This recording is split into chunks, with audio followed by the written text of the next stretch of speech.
Hello again. Welcome to another Aga Color Reacts. And Aga, it's me. Today we'll be watching how China turned the desert green and why it went wrong. From Mossy Earth. I do admit that I haven't seen anything from Mossy Earth yet, but the title seems interesting, so let's just watch. Let's go and watch.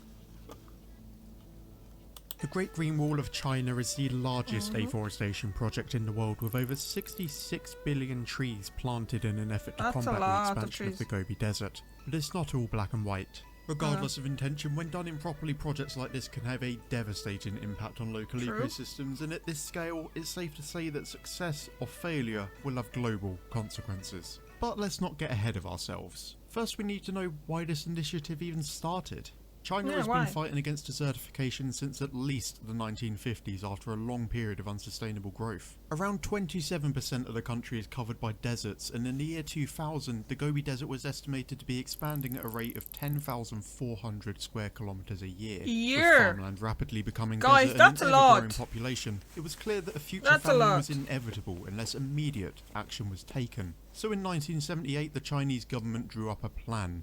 A wall of trees around 4,500 kilometers long built to block the expansion of the desert, while also shielding against sandstorms and offsetting the country's carbon emissions. According to the World Bank, as of 2020, China is 23.3% forest, which is a 14.7% increase from the record low in 1949, and the project is far from over. So how could this be a problem? Well, the main issue comes with the planting of monoculture forests. Like many reforestation projects, the Great Green Wall utilises fast-growing trees like aspen, white birch and poplar to have as rapid of an impact as possible. However, due to a lack of variety, these ecosystems often prove to be fragile and unsustainable. In 2000, 1 billion poplar trees were lost to a single disease, setting the project back by 20 years. And in 2008, 10% of the artificial forest was destroyed by winter storms. In fact, that isn't even the worst issue, as planting species like these can actually have the exact opposite effect than intended when you don't take local conditions into account. As many of these areas were never forested in the first place, much of the land that's being planted is of poor quality. But the tree species that have been used for this project need a lot of groundwater to fuel their growth. Given that these are already barren conditions, this often results in any smaller vegetation nearby, such as native grasses and shrubs,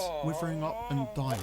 As a direct result from that loosens the topsoil, and it makes it even more susceptible to wind erosion, which leads to even more nutrients being removed from the soil. Of course, with consistent human intervention, these plants could survive in environments that wouldn't normally be able to sustain them. However, particularly with the scale of this project, it's an unrealistic option. In fact, according to a 2004 study by Su Yong, only 15% of the trees planted from 1978 to 2004 managed to survive. The trees that do survive aren't really good for much aside from logging. Planting a select few non-native species does not create a healthy forest, and while they still offer a habitat, they are nowhere near as biologically diverse as native old-growth forests. That's why when we undertake reforestation projects here at Mossy Earth, our aim isn't only to combat climate change, but to restore ecosystems and conserve biodiversity. I don't expect you to take my word for that though, and it's a good idea to think twice about what you hear in a random YouTube video, which is why we also aim to be as transparent as possible. On our website you can find out more about our ethos and methodologies, which includes assisting natural regeneration wherever possible. It's a method of reforestation that's been largely ignored here, but it remains the best option when it comes to creating rich, biodiverse environments. After all, a fully fledged ecosystem already exists, and those old forests are just allowing them to reclaim land. But unfortunately, the opposite correlation is being seen with this project. Between 2000 and 2015, despite a 32% increase in tree cover in southwestern China, those native forests suffered a net loss of 6.6%. Research of the area found that local farmers were cutting down native vegetation so they could collect money from sowing non-native plants. When financial incentives are introduced without proper guidance and restrictions, there is a significant risk of schemes like this only doing more damage to the remaining old-growth forests of China and the wealth of biodiversity that they support.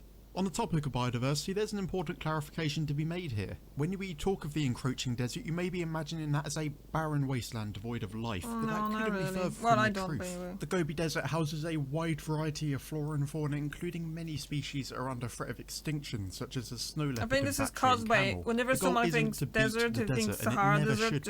Conserving natural deserts is just as important as any other goal in conservation, and ironically enough, the Gobi Desert is a significantly healthier ecosystem than the artificial forests created to stop its advance. Of course, that's not to say stopping desertification is a bad thing. There's no denying that something does need to be done to protect China's grasslands and lessen dust storms. And this project was successful in reducing the frequency of dust and sandstorms by 1/5 between 2009 and 2014. The Chinese government also claims they've been successful in not only halting the desert, but that they're actually reclaiming 2,400 square kilometers a year. It's unclear as to which specific areas are recovering and which are faltering, but satellite data from NASA seems to back up their claims of success. There is no denying that the Great Green Wall has plenty of flaws, but much of the issue simply boils down to attempting to quickly manage this problem at a large scale. However, recently it's been reported that local and national governments in China have changed their approach. Between 2014 and 2017, China rolled out a nationwide ban on felling natural forests, and in 2020 they revised their forestry law to allow for more comprehensive protections. It's also been reported that instead of solely planting fast-growing monocultures, governments have been planting native trees, shrubs and herbs that require less water. Crucially, growing these native plants still comes with economic advantages for the locals, but without the negatives that come with planting unsustainable non-native species. If these reports are correct,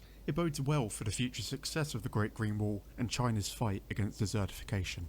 While reducing our carbon footprint is definitely the right idea, neglecting issues like biodiversity in the pursuit of lessening emissions will only worsen the problem in years to come. That's why it's important to evaluate any reforestation projects you might be contributing to. So if you'd like to find out more about the right and wrong ways to go about planting trees, then you should check out this video here. Until next time. We don't see anything. Cheers. Sorry. Cheers! Okay. That was interesting to know. I did know about a lot of problems with, like, no, maybe not a lot, but I did kind of realize that there were problems with some of the reforestation, isn't it? That's what it is. That you're not supposed to do just monocultures, just the same types of trees on hundreds of thousands of hectares of land, because that's not good. Hopefully those new news about what the Chinese government's doing about banning the cutting down the old forest to plant the new forest. Well, it's stupid in my opinion, but well, people are getting money. So, yeah, so we're gonna work, hopefully, because the amount of space that they are reforesting, it's massive, and the place like that with, you know, like, it's probably the size of, I don't know, I'm not going to say it's the size of Amazon for rainforest and stuff like that, but it's probably as big, and that would be very good for the climate for whole globe. So, what did you think about it? What did you think about the whole idea of reforesting and things like that? Okay, thank you very much for watching, and I'll see you tomorrow. Bye!